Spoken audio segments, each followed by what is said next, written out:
What's up, everybody? It's Steps coming back at you this week. No top 5 video for you, but I do want to talk about something that's been confusing me just a little bit. A buzzword that Cowboys fans have been throwing around out there, assuming. The Giants are assuming that they're going to be good next season.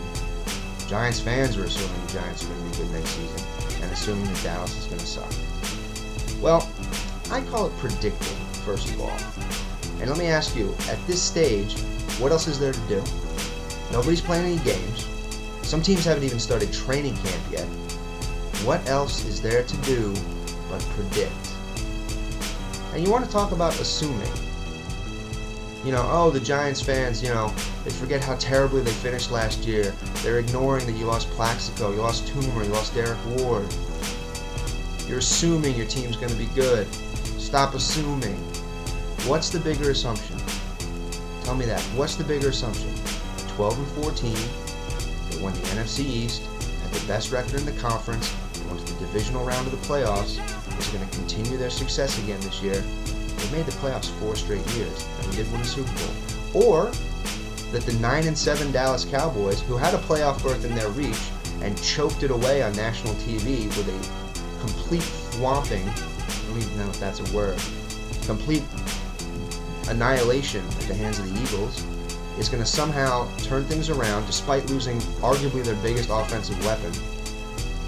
What's the bigger assumption? And what's the bigger assumption here?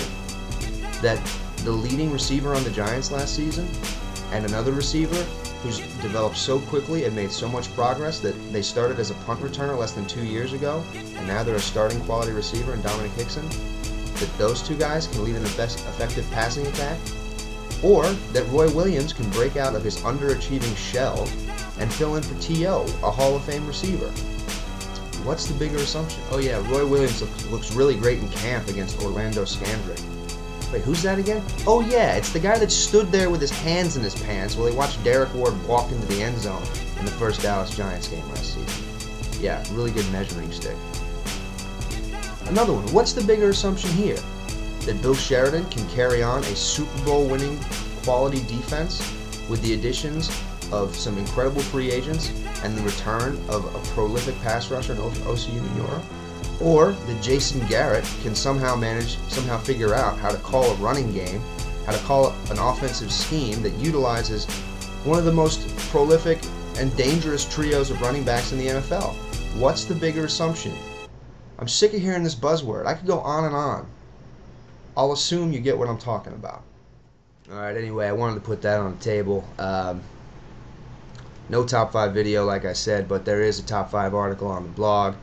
My top 5 breakout Giants for the 2009 season. I think it's a pretty good article, got some good names on there.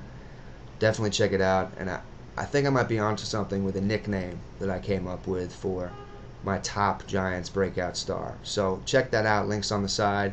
Had a new podcast up over the week talking about some position battles in Giants camp and some news around the league.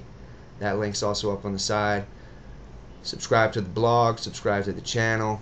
You can follow me on Twitter. Camp starts tomorrow, baby. Peace.